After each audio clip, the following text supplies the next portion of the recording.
Hello beautiful people. భారతదేశంలోనే మొట్టమొదటిసారిగా ఆంధ్రప్రదేశ్ గుంటూరు జిల్లా పిరంగిపురం మండలం వేమవరం గ్రామం నందు ఎన్నో విశేషాలతో పాటు కోటి యొక్క లింగాల శ్రీ మహాకాళి సహిత శ్రీ మహాకాళేశ్వర స్వామి ఆలయమును అయోధ్య రామ మందిర ప్రతిష్ఠ ముహూర్తానికి అనగా 22వ తారీఖు సోమవారం మధ్యాహ్నం 12:20 ప్రతిష్ఠ జరగబోతుంది. అలానే నాగసాధువుల ఆగమనం ఉదయాన్నే 11 గంటల నుంచి 12:20 వరకు నాగసాధువుల సమక్షంలో 50,000 మంది భక్తులచే రామనామ భజన ఉంటుంది. అయోధ్య రామయ్య తండ్రితో పాటు నాగసాధువులచే వేమవరంలో శివయ్య తండ్రి ప్రాణం పోసుకోబోతున్న పవిత్రమైన ఈ శుభవేళ మన వేమవరం చరిత్రను విశ్వమంతా వ్యాప్తి చేసే విధంగా భక్తులు లక్షల సంఖ్యలో ప్రతిష్టలో పాల్గొని ఒక్కసారి కనులారా మనసారా కోటి యొక్క లింగాలను చూసి ఆనందంతో పరవశించాలని ఆ మహాదేవుణ్ణి అన్నప్రసాదాన్ని స్వీకరించి ఉచితంగా రుద్రాక్షను పొంది తరిస్తారని ఆశిస్తూ ఇదే మా హృదయపూర్వక ఆహ్వానం. మరి మీరందరూ తప్పకుండా రావాలి, నేను కూడా వస్తున్నాను. ఈ వీడియోనైతే మీ ఫ్యామిలీ అండ్ ఫ్రెండ్స్ కి అయితే షేర్ చేయండి. మన గుంటూరు నుంచి పిరంగిపురం మీదుగా మనకి వేమవరం అయితే వస్తుంది అనమాట. సో వేమవరం చూస్తున్నారా? సో మనకి ఫస్ట్ ఇక్కడ పెట్రోల్ బంక్ అనేది ఉంటుంది. సో ఇక్కడ నుంచి మనం ఒక 1 కిలోమీటర్ అలా కొంచెం దూరంలోనే ఉంటుంది అనమాట. అడ్రస్ లొకేషన్ వచ్చేసి మీకు డిస్క్రిప్షన్ లో ఇస్తాను, ఈజీగా ఉంటుంది అనమాట. ఈ వీడియోని అయితే ఇప్పటి నుంచి ఎండ్ వరకు చూస్తే మీకు పూర్తిగా అర్థం అవుతుంది. కోటిలింగాల పుణ్యక్షేత్రం వేమవరం గ్రామం, పిరంగిపురం మండలం, గుంటూరు జిల్లా, ఆంధ్రప్రదేశ్.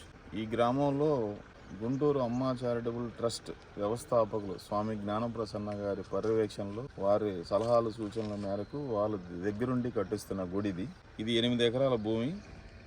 ఈ 8 ఎకరాల భూమి భక్తులు రాగానే ఇది 108 స్తంభాలతో కూడిన మండపం.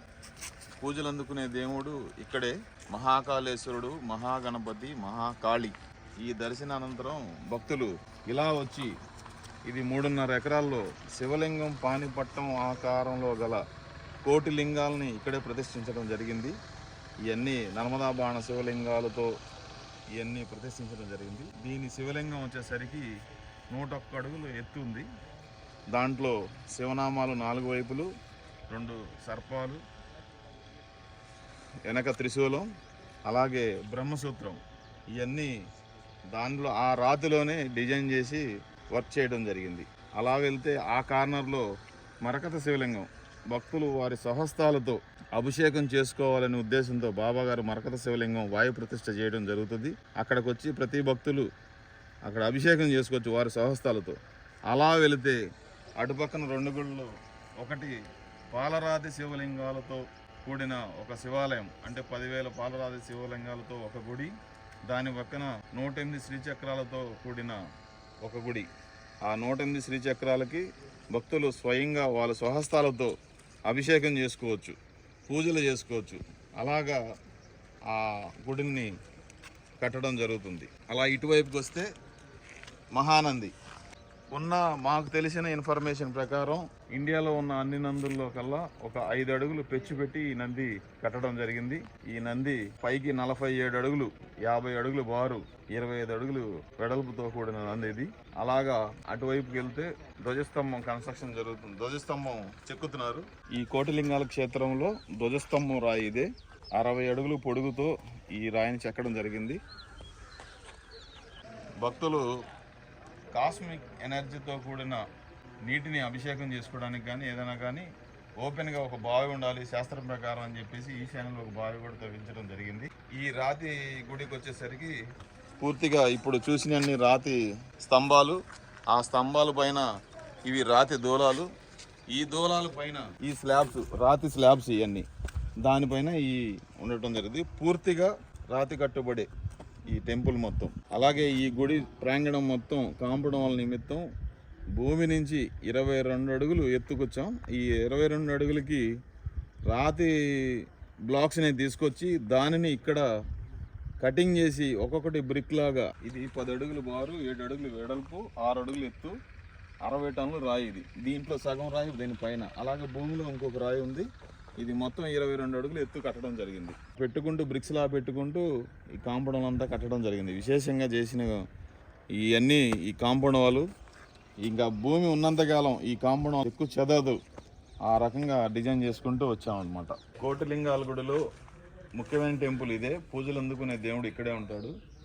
మహాగణపతి, మహాకాళేశ్వరుడు, మహాకాళి.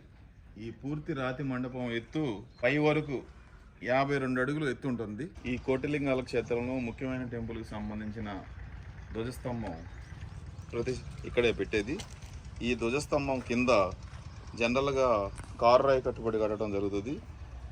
మేము అది చాలా జాగ్రత్త తీసుకొని కింద ఒక పెద్ద రాళ్ళు 10 రాళ్ళు కింద పడేసి, అలాగే ఈ ఏకండి రాయిలో నుంచే ఒక ముక్కను తీసేసి దీంట్లో ధ్వజస్తంభం పెడతాం.